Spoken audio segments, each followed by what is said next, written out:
বরের জন্য হেলমেট কিনতে যে এমন কথা শুনতে হবে আমি ভাবতেই পারিনি। আজ চলে গেলাম বাবার বাড়ি ছেড়ে। সবটাই আপনাদের সাথে শেয়ার করব, পুরো ব্লগটি দেখতে থাকুন। Hello friends, welcome back to my channel. কেমন আছেন আপনারা সবাই? গতদিন যখন অনন্যার জন্য শপিং করতে গেছিলাম সেদিনকে হেলমেটটা কিনতে গেছিলাম, কিন্তু আপনাদের সাথে শেয়ার করিনি। তার একটাই কারণ, বাপ্পাকে জানাইনি। না জানানোর একটাই কারণ যে বাপ্পাকে সারপ্রাইজ দিবে বাবা, সেই জন্য।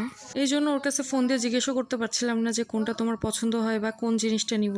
অনেক কনফিউশনে পড়ে গেছিলাম, যেহেতু আমি আগে কখনো হেলমেট কিনি নাই। বেশ কয়েকটা দোকান ঘুরে ঘুরে খুঁজে পাচ্ছিলাম না যে কোন হেলমেটটা নিব, বুঝতে পারছিলাম না, যেহেতু সেজন্য আগে যেমনটা ছিল সেই রকম হেলমেটই আরেকটা নিয়ে নিলাম। যে দোকানে যাচ্ছি না কেন সেই দোকানে একটাই কথা যে আপনার জন্য ইউজ করবেন, আপনি ব্যবহার করবেন।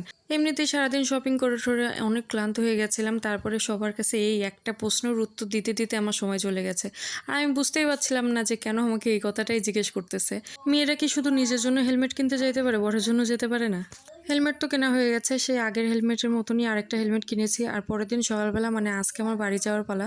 বেশ কয়েকটা দিন হয়ে গেছে যে আমি এখানে আছি, আর আজকে আমার শ্বশুরবাড়ি যাওয়ার পালা। তার আগে সকালবেলা মা বড়ি দিচ্ছিল। আজকে সকালবেলা রোদ্দুর হয়েছে অনেক সুন্দর। আমার সাথে আজকে আমার বাবা মাও যাবে, কেননা এত পরিমাণে ব্যাগপাতি হয়েছে, 6-7টা ব্যাগ হয়ে গেছে।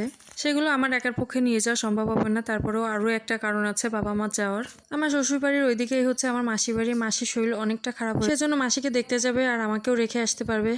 মাম্মার পরীক্ষা না থাকলে আমিও যেতাম মাসিকে দেখতে, কিন্তু মাম্মা যেহেতু পরের দিন থেকে পরীক্ষা শুরু, তাই পরীক্ষা শেষ হলে দেখে একবার যাবো, মাসিকে দেখে আসবো। আমার মেয়ের মনটা অনেক বেশি খারাপ, কেননা ও আজকে মামা বাড়ি ছেড়ে চলে যাচ্ছে, সেজন্য।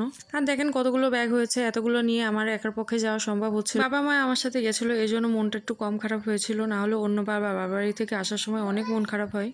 আর শ্বশুর বাড়িতে চলে এসেছে, এসে দেখি ছাদের সব গাছগুলো মরে গেছে। আমি আর মা মিলে পরিষ্কার করছিলাম, শুধু মরা গাছগুলোই উঠে ফেলেছি। আর পরে আমি একসময় গাছগুলো লাগিয়ে দিব এখানে, কারণ মাটিটা অনেক বেশি শক্ত, এখনো এইভাবে গাছ লাগানো যাবে না, তাই জল দিয়ে রাখতে বলেছে মা। আজকের ব্লগটা এই পর্যন্ত। ব্লগটি কেমন লাগলো অবশ্যই কমেন্ট করে জানাবেন। যদি ভালো লাগে প্লিজ একটা লাইক করে দিয়ে পাশে থাকবেন। সবাই ভালো থাকবেন, সুস্থ থাকবেন। আজকের মতো টাটা।